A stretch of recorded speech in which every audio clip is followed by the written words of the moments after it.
जय श्री कृष्णा। आज के इस वीडियो में हम समझेंगे श्रीमद् भगवद गीता के दूसरे अध्याय के 5वें श्लोक को। यह अर्जुन की वाणी है।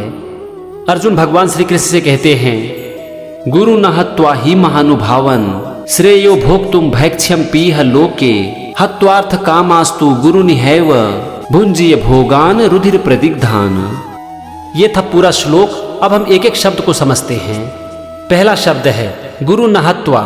इसमें दो शब्द है, गुरुन और आहत्वा। गुरुन का मतलब है गुरुजनों को और आहत्वा का मतलब है ना मारकर। हत्वा का मतलब होता है मारकर, इसमें अ लगा दिया गया है आहत्वा, और अ का मतलब होता है नहीं न, तो आहत्वा का मतलब हो गया ना मारकर। ही इसका मतलब है क्योंकि।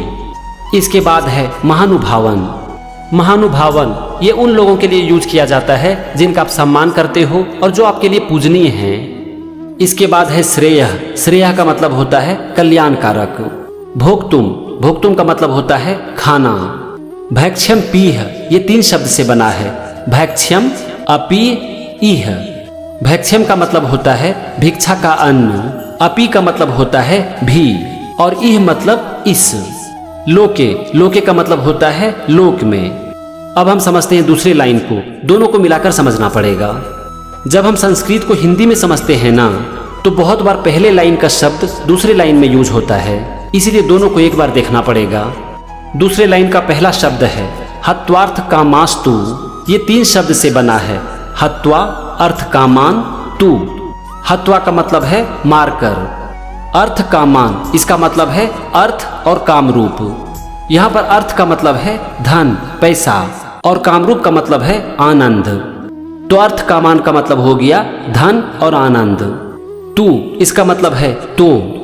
इसके बाद है गुरु निहैव। ये 3 शब्द से बना है। गुरुन इह एव। गुरुन मतलब गुरुजनों को। इह, इह का यहाँ पर मतलब है इस लोक में। एव इसका मतलब है ही। अब है भुंजीय। भुंजी का मतलब है भोगूंगा। फिर है भोगान, भोगों को। और अंतिम शब्द है रुधिर प्रतिज्ञान। इसका मतलब है रुधिर से सने हुए, मतलब कि खून से सने हुए। ये था एक एक शब्द का मतलब। अब सारे शब्द को जोड़ना पड़ेगा, तब पूरे श्लोक का अर्थ निकल कर आ जाएगा। अर्जुन भगवान से कहते हैं कि हे महानुभाव, गुरुजनों को ना मारकर इस लोक में खाने में भिक्षा का अन्न भी कल्याणकारक है, क्योंकि गुरुजनों को मारकर भी इस लोक में रुधिर से सने हुए अर्थ और कामरूप भोगों को ही तो भोगूंगा। इसको थोड़ा और आसान करता हूँ। अर्जुन भगवान श्री कृष्ण से कह रहे हैं कि हे महानुभाव, अगर मुझे इस लोक में भिक्षा का भी अन्न मिलता है और मुझे गुरुजनों की हत्या ना करनी पड़े, तो इसे मैं कल्याणकारक समझता हूँ, क्योंकि गुरुजनों को मारकर जो मुझे धन और सुख की प्राप्ति होगी वो खून से सने होंगे, और ऐसे सुख और धन से तो अच्छा है भिक्षा का अन्न।